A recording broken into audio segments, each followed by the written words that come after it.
Drama serial رحمت کی اگلی قسط میں ہم دیکھیں گے کہ بالآخر باری کو پتہ چل جاتا ہے کہ پریشے کی جگہ علیزے یعنی اس کی بہن کی منگنی ہوئی تھی اور اسے بہت بڑی غلط فہمی ہو گئی تھی۔ جب اسے یہ بات پتہ چلتی ہے تو اس کی خوشی کا کوئی ٹھکانہ نہیں ہوتا۔ وہ بہت زیادہ خوش ہوتا ہے اور وہ آفس میں بھی پریشے سے بہت پہلے ہی آ چکا ہوتا ہے۔ پریشا جب آفس آتی ہے تو باری صوفے پر سو رہا ہوتا ہے۔ اسے تو پہلے یقین ہی نہیں آتا کہ باری اتنی صبح آ چکا ہے۔ وہ دیکھ کر کافی زیادہ حیران ہو جاتی ہے مگر بغیر کچھ کہے اپنی چیئر پر جا کر بیٹھ جاتی ہے اور باری کے جاگنے کا انتظار کرتی رہتی ہے۔ جلد ہی باری اٹھتا ہے، اس کی تو خوشی کی کوئی انتہا نہیں ہوتی۔ وہ پریشے سے خوشی خوشی میں کہتا ہے کہ میں آپ کی خاطر دن رات کام کروں گا۔ پریشا حیرانی سے اسے دیکھتے ہوئے کہتی ہے کہ جی، جس پر باری جلدی سے اپنا لہجہ درست کرتے ہوئے بولتا ہے کہ میرا مطلب ہے کہ اس پروجیکٹ کو جلدی ختم کرنے کے لیے میں دن رات کام کروں گا، اور واقعی ایسا ہوتا ہے۔ وہ دن رات ایک کر دیتا ہے تاکہ پریشے کے لیے وہ اس پروجیکٹ کو وقت پر ختم کر سکے۔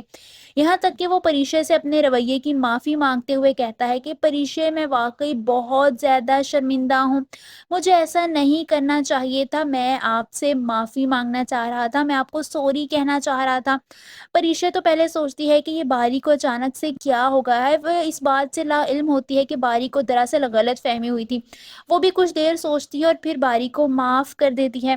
وہیں علیزے کی شادی کی تیاریاں چل رہی ہوتی ہیں جب پریشے کی شادی کا بھی ذکر ہوتا ہے، جس پر پریشے کی دادی خوشی سے زبیدہ بیگم سے کہتی ہیں کہ تم دیکھنا جلدی ہی پریشے کا نصیب بھی کھلے گا، اس کا نصیب بھی اتنا اچھا ہوگا۔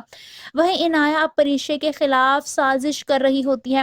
وہ اپنے ایک دوست سے کہتی ہے کہ وہ پریشے سے بدلہ لینا چاہتی ہے، جس پر اس کا دوست اسے کہتا ہے کہ عنایہ میں کوئی کڈنیپر نہیں ہوں۔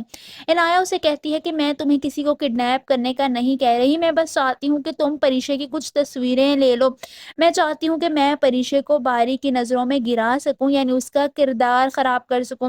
اس کا دوست اس کی بات مان لیتا ہے اور ایسا ہی کرتا ہے۔ پریشا آفس کے باہر کھڑی ہوتی ہے جب وہ چھپ کے اس کی کچھ تصاویر لے لیتا ہے اور پریشا اس بات سے لا علم ہوتی ہے۔ وہیں ہم دیکھیں گے کہ رمیسا بیگم ایک بار پھر عالم صاحب کے کان بھرتے ہوئے کہتی ہیں کہ یہ جو علیزے کا رشتہ ہے نا، اس نے اپنے لیے خود ہی پسند کیا ہوگا۔ اس طرح پریشا بھی آفس کام کرتی ہے، وہیں سے اپنے لیے کوئی ڈھونڈ لے گی۔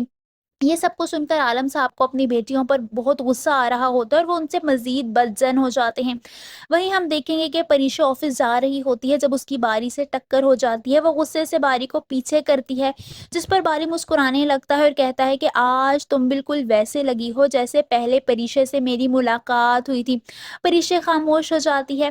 وہیں دوسری طرف ہم دیکھیں گے کہ عالم صاحب جان بوجھ کر جھوٹ بولتے ہیں کہ ان کو کسی کام کے سلسلے میں شہر سے باہر جانا پڑ گیا ہے تاکہ وہ علیزے کی شادی میں نہ آ سکے۔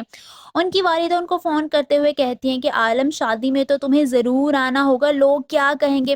جس پر وہ ان سے کہتے ہیں کہ ماں جی، اتنا خرچہ کر کے میں یہاں آیا ہوں، اب میں ایک دم سے سب کچھ چھوڑ کر تو نہیں آ سکتا نا۔ یہ کہتے ہوئے وہ فون بند کر دیتے ہیں۔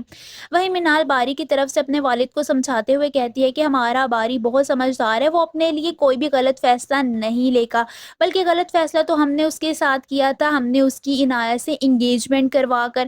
آپ سب کو کیا لگتا ہے، کیا شیان سر باری اور پریشے کے رشتے کے لیے مان جائیں گے؟ کامنٹس میں اپنی رائے کا اظہار ضرور کیجیے۔